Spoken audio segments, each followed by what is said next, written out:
Welcome back to Hardware Unboxed. Now, last week, Nvidia released the GeForce RTX 3080 Ti, and feedback from reviewers was almost unanimously negative. There really wasn't a lot to like. In short, Nvidia was charging 80% the cost of an RTX 3090, but only gave gamers half as much memory and then a much smaller Founders Edition graphics card.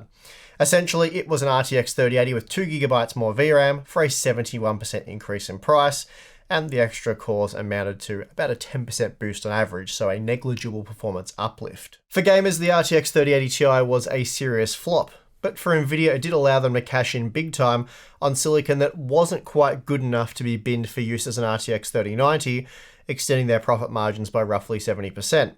So that's the story of the RTX 3080 Ti. But what about the RTX 3070 Ti? The GeForce RTX 3070 Ti comes in at half the price, which is quite incredible really, and it just goes to show how ridiculous the 3080 Ti really is. The 50% reduction in price only sees a 40% drop in core count, 14% fewer ROPs, 33% less memory bandwidth and capacity. And finally, it's worth noting that the RTX 3070 Ti is based on the same G0104 silicon as the RTX 3070. So with an MSRP of $600 US, the 3070 Ti slots in between the 3070 and 3080. And that means it's 20% more expensive than the 3070, at least at the MSRP, and for that you're getting just 4% more cores with no increase in ROPs.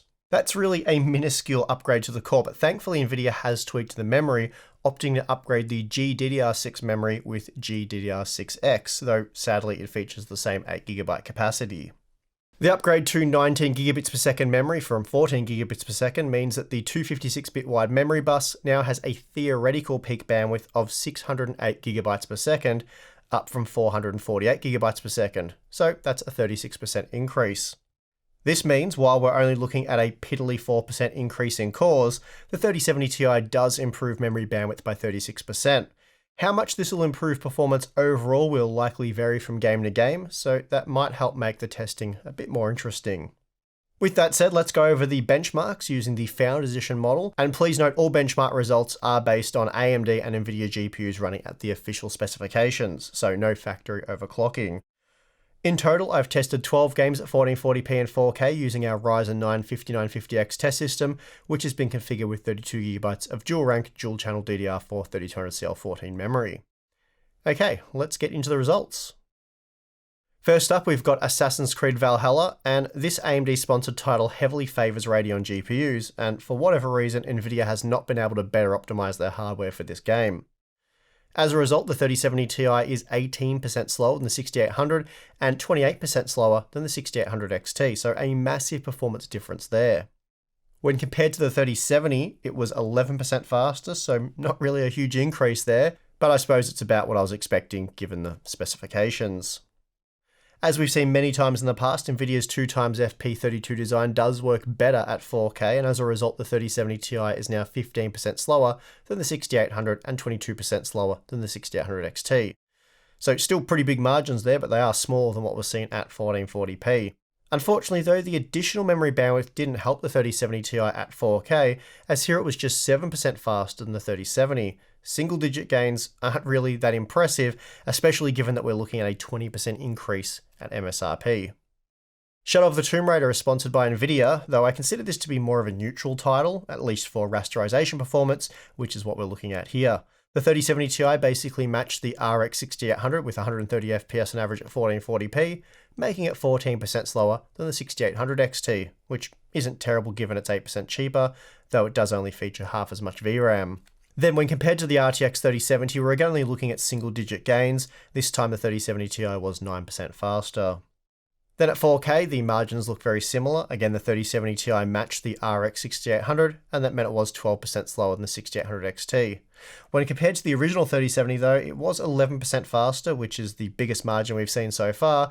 It's certainly not an amazing margin and not nearly enough to justify the 20% increase in MSRP, but it is better than what we saw previously.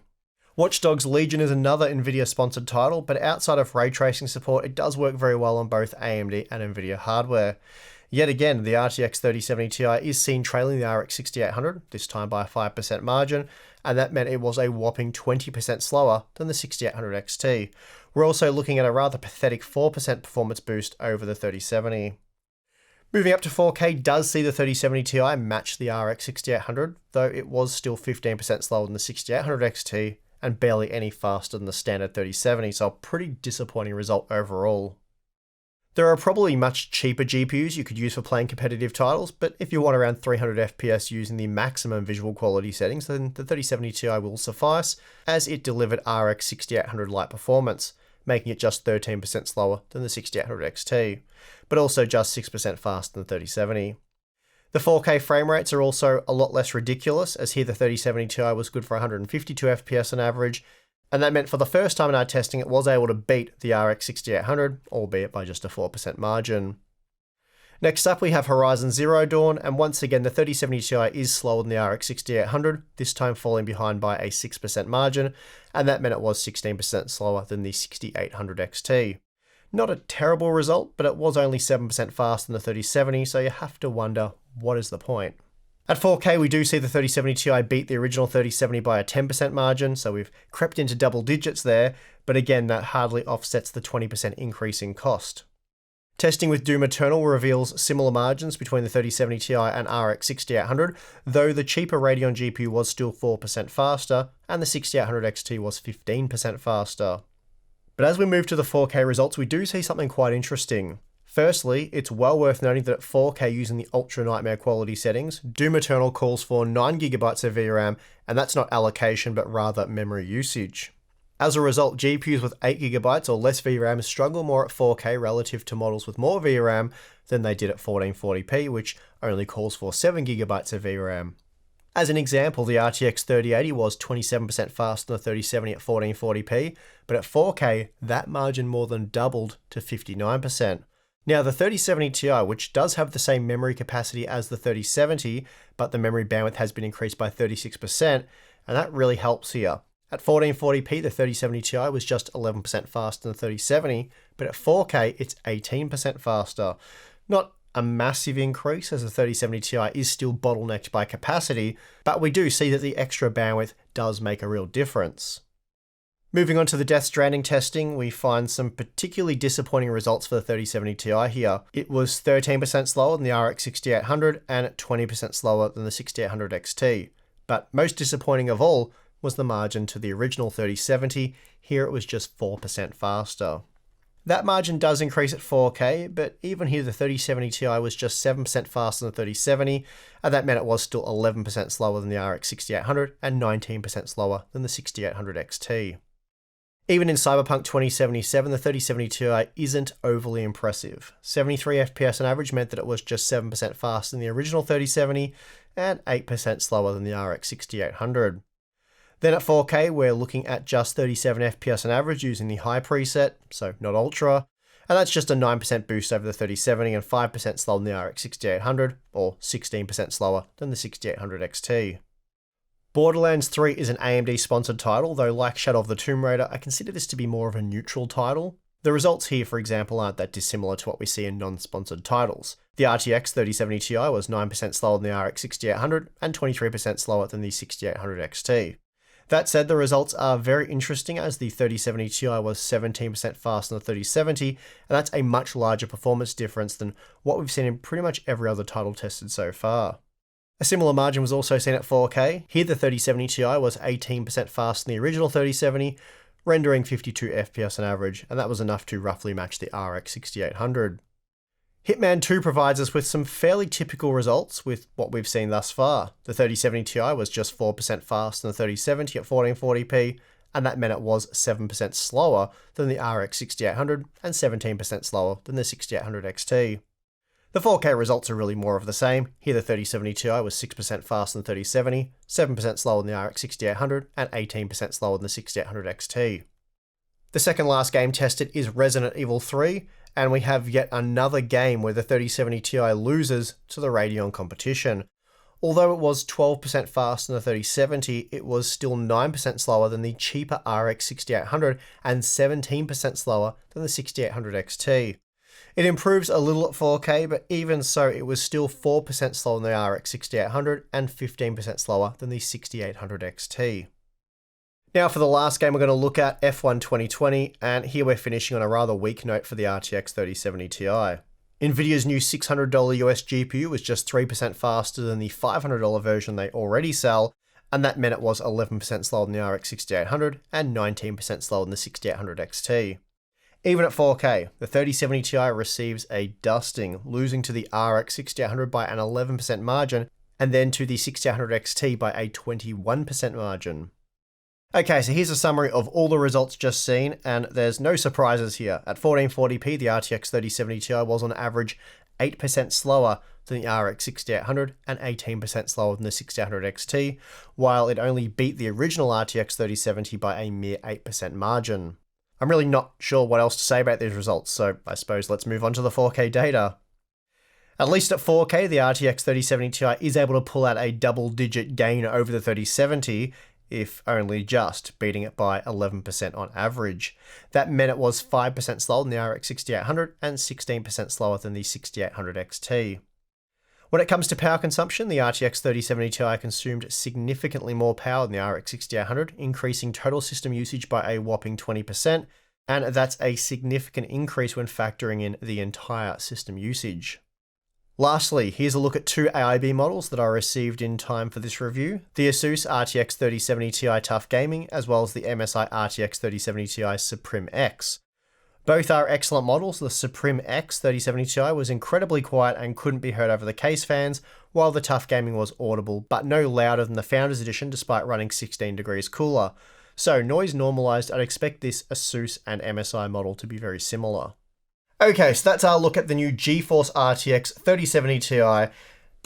Now it's time to make sense of it. But before we do, a quick Ampere versus RDNA 2 recap of how I've called it so far. For the stupid expensive, mostly doesn't make sense battle between the GeForce RTX 3090 and Radeon RX 6900 XT, I picked the RTX 3090 as in my opinion it's just the clear winner here as the real no compromise solution, offering more VRAM and better performance at 4K.